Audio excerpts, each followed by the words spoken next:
আল্লাহ তোরে তোর লম্বায়ও বাঁচাইতো না, পাহাড়েও বাঁচাইতো। প্রথম ঢেউ আসছে আর একেবারে কলা গাছের মতো সিট করে ফেলে দিয়েছে। আল্লাহু আকবার বলে। আল্লাহ শক্তির সঙ্গে কেউ মোকাবেলা করতে পারে? আজকাল কয় ভূমিকম্প মোকাবেলা করবে, সুনামি মোকাবেলা করবে, বন্যা মোকাবেলা করবে, সিডর আইলা মোকাবেলা করবে। এই মেয়ে, উচিত ছিল ভূমিকম্প চলাকালীন সময়ে সরকার সারা বাংলাদেশের মুসলমানদের ঘোষণাগুলো মসজিদ মাদ্রাসায় জাতীয় তওবা দিবস ঘোষণা করো।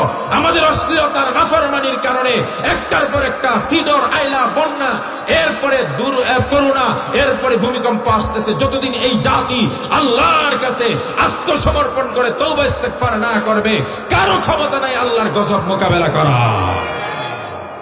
মোকাবেলা করবো এরা যারা নাক দিয়ে ময়লা পড়ে, এরা মোকাবেলা করবো।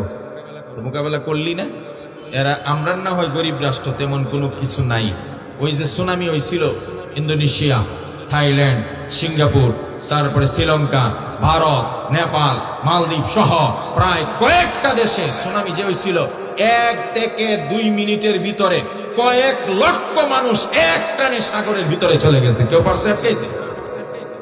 মিয়া ইজা জা আজালুহুম লা ইস্তাখিরুনা সাআতান ওয়া লা ইস্তাকদিমুন।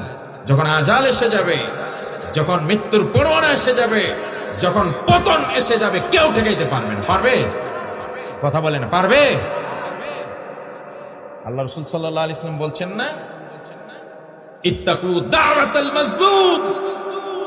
মজলুমের বদদুয়া থেকে নিজেকে সেভ করো, মজলুমের বদদুয়া থেকে নিজেকে সেভ করো, বাঁচাও। ফাইন্নাহু লাইসা বাইনাহু ওয়া বাইনাল্লাহি হিজাব। কারণ মজলুম ব্যক্তির আর্তনাদ আর আল্লাহর আরশের মাঝখানে কোনো পর্দা থাকে না। মজলুম যখন আহ শব্দ উচ্চারণ করে আল্লাহর কাছে বিচার দেয়, সরাসরি আল্লাহর আরশে উঠে যায়, তখন তোমার পতন ওয়ান টাইমের ভিতরে হয়ে যায়। পৃথিবীর আকাশ, এই পৃথিবীর ইতিহাস একবার নয় অনেকবার দেখেছে নমরুদ, ফিরআউন, কারুন, হামান, আবু জাহেল, উতবা, শাইবা, আবু লাহাব, মুগীরা, ওয়ালিদ। এদের ইতিহাস থেকে শিক্ষা নাও। ইতিহাসের সবচেয়ে বড় ভুল হলো মানুষ ইতিহাস থেকে শিক্ষা, কথা কন না। উচিত ছিল, আমরা এই কথাগুলো অনেকবার বিগত দিনে বলেছি, ইতিহাস থেকে শিক্ষা নেন, জুলুম বন্ধ করুন। কেউ জুলুম করবেন না। আমি করলে আমার পতন হবে, আপনি করলে আপনার হবে। জুলুমকে আল্লাহ ছাড় দেন। ইন্নাল্লাহা লা ইউহিব্বুজ জালিমিন। জালিমকে আল্লাহ ছাড় দেন, জালিমকে আল্লাহ ছাড় দেন। জুলুম করা বন্ধ করুন। আল্লাহ দিলে গজব আসলে কেউ ঠেকাইতে পারবে? লাল টেলিফোনে কেউ বাঁচাইতে পারবে? সবুজ telephone, guard of regiment, special force, সমস্ত দুনিয়ার সেনাবাহিনী মিলেও যদি তোমাকে বাঁচাইতে চায়, বাঁচাইতে পারবে? যদি আল্লাহ মানে। এই জন্য উচিত হলো আমাদের তওবা করা। কি করা? বুঝলে কয় না কি করতে হবে?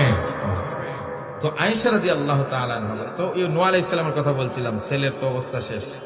এখন আল্লাহ বলেন, ও নূহ, তোমারে বললাম কাফের একটারও ডাক দিবা না, যারা শুধু তোমার উপর ঈমান আনছে তাদেরকে ডাক দিবা।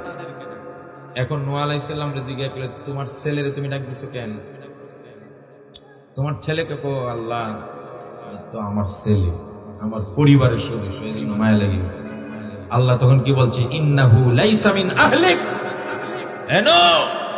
এটা তোমার উরসজাত সন্তান হতে পারে, জন্মগত দিক থেকে তোমার সন্তান হতে পারে, কিন্তু যারা ঈমান আনে না, সত্যকে স্বীকার করে না, আল্লাহ বিশ্বাস করে না, সে আমার দল হতে পারে, সে আমার মা বাবা হতে পারে, সে আমার সন্তান হতে পারে, সে আমার বাপ হতে পারে। আল্লাহ বলেন, এর সঙ্গে আমাদের কোনো সম্পর্ক। এই নবীরে বলছে, নবীকে তোমার নিজের আপন ছেলে হলে কি হবে? সত্য মানে না, আল্লাহ মানে না, তোমার উপরেই মানে নাই, সুতরাং সে তোমার সন্তান হতে পারে। সুতরাং যাদের সাথে ইসলামের সম্পর্ক নাই, যারা ইসলামের বিরোধিতা করে, যারা আল্লাহকে গালিগালাজ করে, আল্লাহর কথার আগামতাও নাই, আল্লাহ এক মুখে 5 কথা বলে, এই সমস্ত বক্তব্য যারা দেয়, খোদার কসম, সে যদি আরো জনপ্রিয় কেউ হয়, সে যদি আরো ক্ষমতাধর কেউ হয়, আল্লাহর বিরুদ্ধাচরণ করলে তার সঙ্গে মুসলমানের ন্যূনতম কোনো সম্পর্ক রাখতে পারবে না। কথা বলে ঠিক কিনা? এর নাম ঈমান। আল্লাহ রাসূল বলছেন, লা তাআতা লি মাখলুকিন ফি মাসিয়াতিল্লাহ। আল্লাহর বাহিরে গিয়া অবাধ্য কইরা কারো অনুগত্য চলবে না। নিজের বাপ হইলে চলবে? চলবে। তো নূহ আলাইহিস সালামের এই ভয় আসেনি যে আল্লাহ যদি আমার জায়গায়, তোমার তো বলছিলাম কাফেররে উঠাইও না, খালি মুমিন উঠাইবা, তুমি পোলারে ডাক দিছিলা কেন? আজকে আইসো আরেকজনের জন্য মাতবুরি করতে, নিজেরটার খবর আসেনি? এই ভয় আসেনি নূহ আলাইহিস সালামের? এই জন্য প্রত্যেক নবীর একটা ভয় আতঙ্ক আছে, কিন্তু আমার নবীকে আল্লাহ বলছেন, রাসূল আপনার ভিতরে আমার অঙ্গুলির ইশারায় ওয়ানশাক্কাল কামার, চাঁদকে দুই টুকরায় পরিণত করে দিলেন।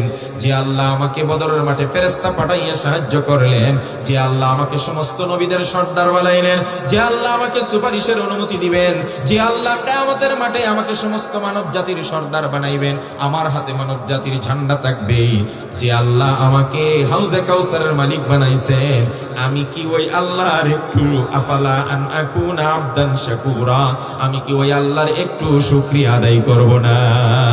সুবহানাল্লাহ।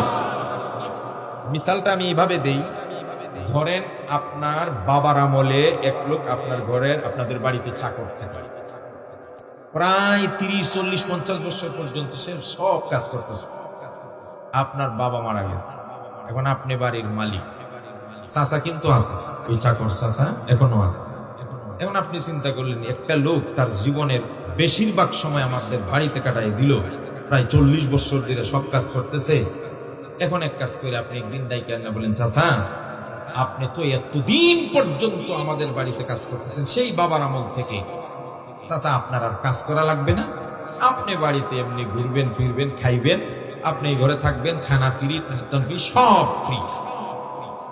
চাচা তো ভালোই। এখন ছেলে এই কথা বইলা, আপনার বেতন দিব, সব দিব, কোন কাজ করেন না, কাজ করার লোক আমি অন্য জন্য রাখছি, আপনার এটা উপহার দিলাম খুশি।